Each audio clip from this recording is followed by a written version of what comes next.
Nobody saw this coming. The man behind Ether just landed a multi-million-dollar win.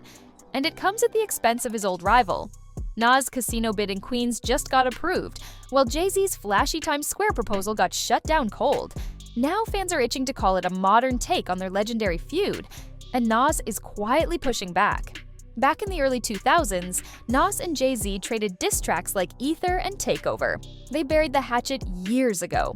But today, their names are back in the headlines, not over music, but over casinos. It starts with two competing proposals in New York City.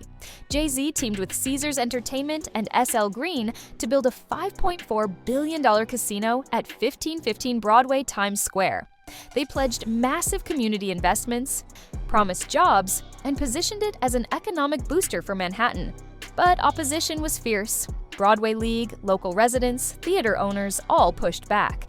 In September 2025, the Community Advisory Committee voted to reject Jay-Z's bid. No dice, the proposal never even advanced to the state licensing level. Meanwhile, Nas' camp was putting its own piece in play. Nas partnered with Genting Resorts World for a casino expansion at Aqueduct in Queens. This bid featured table games, a 7,000-seat concert venue, and a sports media complex anchored by Queens legend Kenny "The Jet" Smith. The proposal price tag? About $5.5 billion. In a recent vote, the Community Advisory Committee approved the Queen's proposal unanimously. Everyone said yes. That gave Nas the clear path forward, while Jay-Z's option had already been cut off. It didn't take long for fans on social media to revive the classic Ether vs. Takeover storyline. Memes, throwback clips, heated takes. Everyone picked sides. But here's where it gets interesting. Nas isn't playing into the hype. In interviews, he said, "It is just a thing that some people are going to talk about. No one has any control over things like that. I still study Rakim and Big Daddy Kane." He's downplaying the beef narrative, insisting this is business, not vendetta. On social media, fans are split. Some see it as poetic justice. The hometown hero wins while the big name gets shut down. Others criticize Nas for letting nostalgia do the talking. Don't act like this is personal. You're building a casino. Memes comparing Ether vs. Takeover 2.0 are everywhere on X, Instagram, TikTok. Music blogs and hip-hop sites are dissecting both bids like they're diss tracks. Headlines like "Nas defeats Jay-Z in Casino War" or "Broadway stabs Jay-Z in the back" abound. Critics of Jay-Z's Times Square plan argue he underestimated community resistance. Meanwhile, some question how much influence Nas truly has on the permitting and zoning. Even non-hip-hop media are paying attention. Business publications see this as high-stakes real estate power play.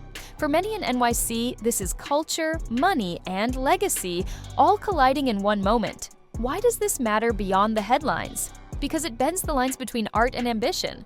These are rappers becoming builders. They're not just dropping albums, they're shaping cities. Nas winning this is symbolic. The underdog becomes the mogul. Jay-Z losing Times Square, it reminds us even legends hit stumbling blocks. It also rekindles how fans view beef. Is it ever really over?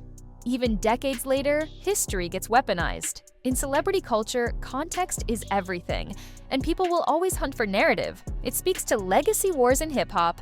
Those old lyrical battles still echo when new arenas emerge. And in the age of cultural entrepreneurship, fans want to see artists win in tangible ways. But here's what nobody expected. Nas said this entire thing is just chatter. Is he deflecting? Or is he really beyond the drama? Also, Queens get the money? That line is not just bragging. Could this be the beginning of shifting power in NYC's entertainment real estate? But that's when things exploded. Sectors unrelated to music, politics, development, neighborhoods, all got pulled into the fight. So tell me this, did Nas just pull off the ultimate comeback? Or is this just a clever move wrapped in nostalgia? Drop a comment. Do you think he crossed a line or just outpaced the opposition? Hit subscribe, ring that bell. Tomorrow I'll break down the hidden clauses in that casino bid, the ones nobody's talking about.